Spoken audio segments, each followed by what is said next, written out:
Okay.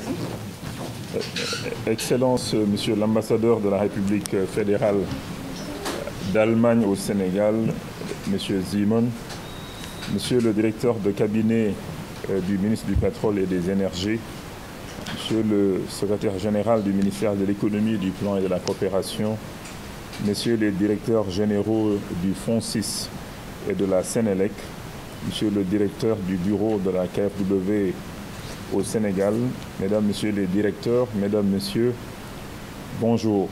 Je me réjouis de vous accueillir aujourd'hui pour la cérémonie de signature des contrats d'aide financière relatifs à la facilité de croissance PME et au projet intégration des énergies renouvelables qui s'inscrivent dans le cadre du partenariat pour encourager les réformes. Excellence, Monsieur l'ambassadeur, Mesdames et Messieurs, la coopération bilatérale entre la République fédérale d'Allemagne et le Sénégal est empreinte d'une longue tradition d'amitié fraternelle que nos gouvernements respectifs ont su préserver malgré les mutations du contexte économique et social mondial. En effet, le soutien indéfectible de votre pays, Excellence, s'est matérialisé à maintes reprises, dont l'exemple le plus illustratif est l'appui financier en dons record de 65,6 milliards de francs CFA pour renforcer la résilience face à la pandémie de la Covid-19.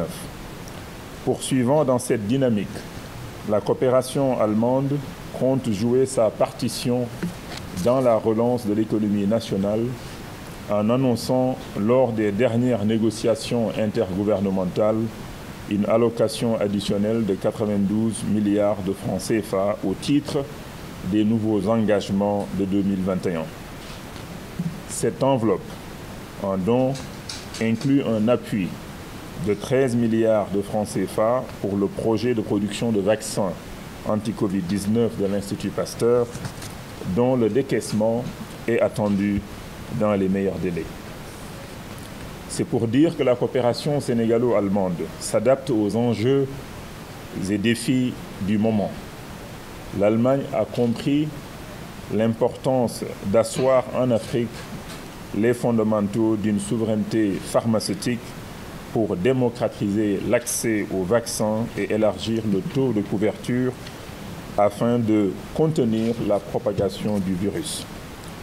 Je voudrais en conséquence remercier le gouvernement allemand, le ministre, mon ami Gerd Müller de BMZ, la KfW, les ambassadeurs Stéphane et Simon pour cet appui et la diligence dans sa matérialisation. Excellence, Monsieur l'ambassadeur, Mesdames et Messieurs, le cadre stratégique du partenariat s'articule autour de 4 axes prioritaires pour l'opérationnalisation de réformes et de projets structurants aptes à catalyser l'amélioration de l'environnement des affaires.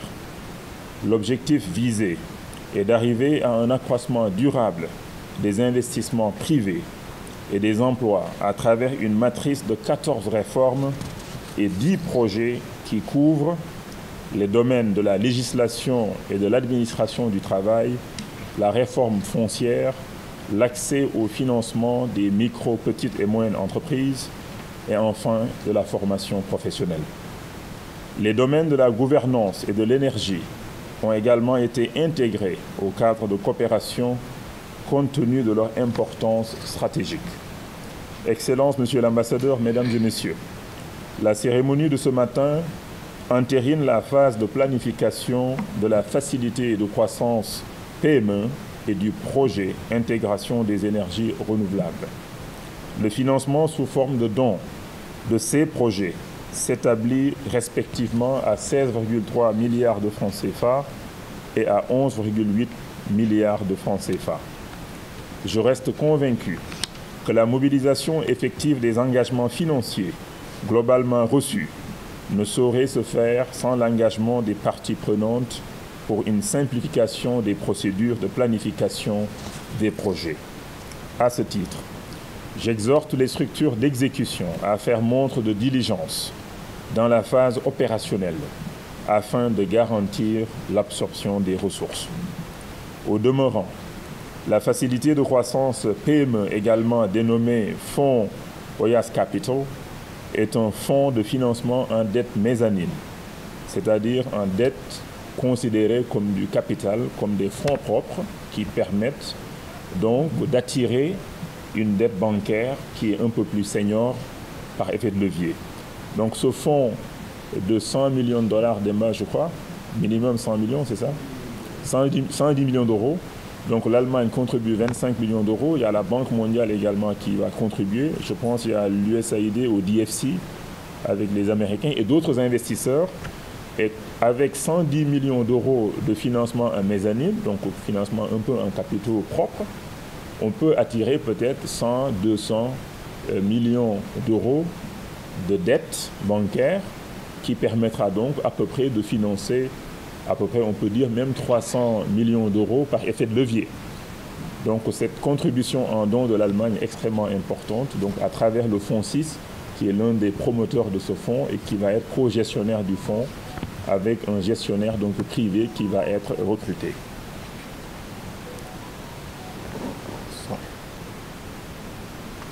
Au demeurant, donc je disais, la facilité de croissance PME, également dénommée Fonds Oyas Capital, est un fonds de financement en dette mezzanine qui inclut une facilité aussi d'assistance technique dédiée aux PME sénégalaises. Ce mécanisme d'appui, qui sera opérationnalisé par le Fonds 6, trouve toute sa pertinence dans le contexte actuel de relance qui commande un accroissement des volumes de financement pour les PME. Il permet de renforcer le haut de bilan des PME sans nécessairement une prise de participation immédiate. Et c'est là l'innovation, parce que beaucoup d'entrepreneurs ne souhaitent pas une participation au capital, parce qu'ils ne souhaitent pas être dilués. Et ce mécanisme permettra à ces entreprises de renforcer leur quasi-fonds propres sans la dilution que les entrepreneurs souhaitent éviter souvent dans nos pays. Le projet Intégration des énergies renouvelables, qui a trait à l'installation de systèmes de stockage d'énergie par batterie, sera exécuté par la Sénélec sous la tutelle du ministère du Pétrole et des Énergies.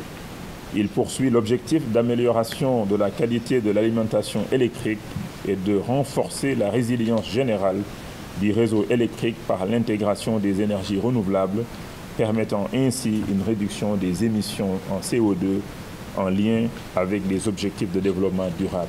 Ce projet est également extrêmement important. Je remercie au passage l'AFD pour sa contribution. La Sénélec a un mix énergétique à 30% d'énergie renouvelable. La Sénélec a atteint le maximum. Maintenant, avec le stockage qui renforce le système, la Sénélec pourra peut-être faire plus d'énergie renouvelable.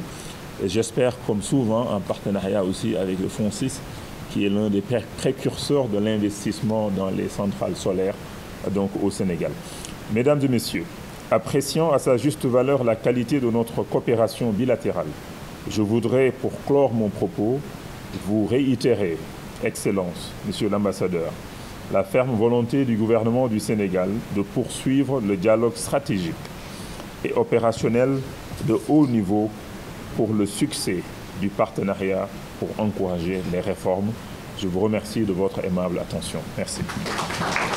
Les 3 premiers contrats ont été signés en décembre 2020. Pour une première phase du fonds Oyas Capital, la KfD contribue à hauteur de 16,3 milliards de FCFA, 25 millions d'euros, et le gouvernement du Sénégal 3,3 milliards de FCFA, 5 millions d'euros. La Banque mondiale est également prête de contribuer avec les fonds additionnels et les discussions sont en cours. Le fonds Oyas Capital offrira des dettes mezzanines et des fonds propres entre 200 millions de FCFA et environ 2 milliards de FCFA pour les PME sénégalais dans les secteurs agriculture et agro-industrie, santé, éducation, énergie, eau et assainissement, services aux entreprises, technologie, tourisme, industrie et immobilier, entre autres. L'accès au financement est primordial pour le fonctionnement d'une économie de marché. L'objectif du fonds OIAS Capital est de mobiliser de nouveaux investissements dans le PME pour stimuler la croissance et la création d'emplois, créer les champions nationaux dans les secteurs prioritaires, développer l'écosystème du PME et stimuler le développement de la chaîne de valeur et à la fin introduire des instruments d'investissement innovants pour les PME tels que les financements mezzanines. Grâce à l'étroite collaboration entre le ministère de l'Économie et du plan de la coopération, le ministère des Finances et des Budgets, le FONSIS, les BMZ, le ministère fédéral de la coopération économique et du développement et la KfW, nous engageons une étape décisive pour la capitalisation du fonds OIAS Capital avec la signature de ce contrat de financement. Le fonds OIAS Capital sera le plus grand et le plus important fonds au Sénégal, un instrument phare pour les PME et un modèle pour l'industrie des fonds qui n'est qu'au début de son développement au Sénégal. Dans le secteur des énergies renouvelables, en collaboration avec l'AFD, le ministère du pétrole et des énergies et Sénélec, nous lançons la dernière tendance. La toute première installation de système de stockage d'énergie par batterie de cette taille, de 56 MW, dans la sous-région de l'Afrique de l'Est, sera financée par la KfW avec une contribution de 11,8 milliards de FCFA et l'AFD à hauteur de 5,2 milliards de FCFA. Depuis 2012, le Sénégal a fait du développement des énergies renouvelables une priorité, ce qui lui a permis d'atteindre déjà un taux élevé d'énergie renouvelable dans le mix énergétique. En effet, plusieurs centrales solaires et un parc éolien ont été réalisés par des investisseurs privés, IPP, mais aussi grâce à l'appui de la KfW avec le financement de la centrale solaire de Dias, d'une capacité de 23 MW. C'est l'occasion de féliciter le Sénégal pour l'atteinte de cet objectif. Après avoir relevé le défi de la production, c'est maintenant le défi de l'intégration et de la stabilité du réseau de Sénélec qui se pose avec ses importantes capacités d'énergie fluctuante qui arrivent dans le réseau. Cet investissement place le Sénégal à la pointe de l'innovation dans le secteur des énergies renouvelables. Le projet contribue également à la relance verte de l'économie sénégalaise. En définitive, nous restons convaincus que les contributions financières du gouvernement allemand, du montant total de 28 milliards de francs CFA, donneront une nouvelle impulsion de la croissance de l'économie sénégalaise qui a été résiliente à la crise du Covid-19 et nous vous en félicitons, Monsieur le ministre. Nous nous réjouissons avec ce nouveau engagement financier de renforcer notre coopération jusqu'ici très fructueuse. Je vous remercie de votre amiable attention. La journée nous donnait de l'énergie si on a du soleil, à un moment donné de la journée si on a du vent, mais ces deux énergies sont intermittentes.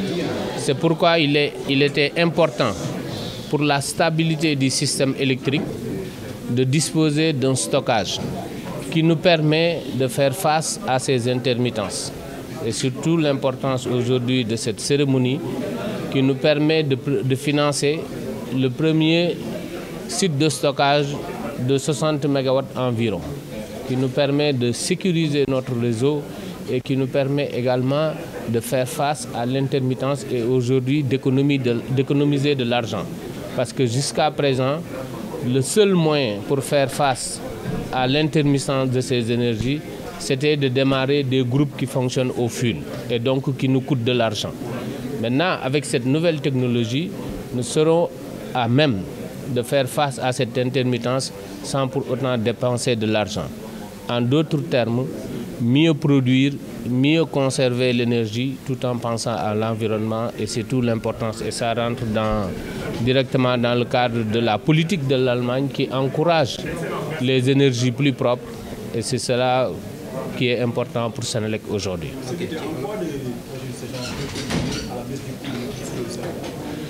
Non, ce projet vise plutôt à stabiliser le réseau de Sénélec. Parce que comme vous le savez, aujourd'hui, on a une clientèle de plus en plus exigeante et de plus en plus complexe, qui demande moins de coupures, qui demande une certaine stabilité au niveau de l'alimentation. Et comme vous le savez, les énergies renouvelables ayant une part importante au niveau du parc, il est important pour nous, pour garantir la qualité de service à cette clientèle, de leur donner une énergie plus stable et de faire face à cette contrainte qui est l'intermittence des énergies renouvelables. Et ce projet de cette nature va nous permettre également de pouvoir augmenter la part des énergies renouvelables. Parce que jusqu'à présent, la contrainte technique que nous avions avec les énergies renouvelables, c'est l'intermittence. Mais si nous arrivons maintenant à lever cette contrainte en mettant suffisamment de stockage, ça nous permettra d'augmenter davantage la part des énergies renouvelables. Est-ce que vous pouvez revenir sur le budget? Le projet est de 26 millions de dollars et la KfW va donner les 18 millions de dollars et les 8 millions de dollars qui restent, ce sera l'AFD qui va le financer et ce qui nous permettra de boucler cela.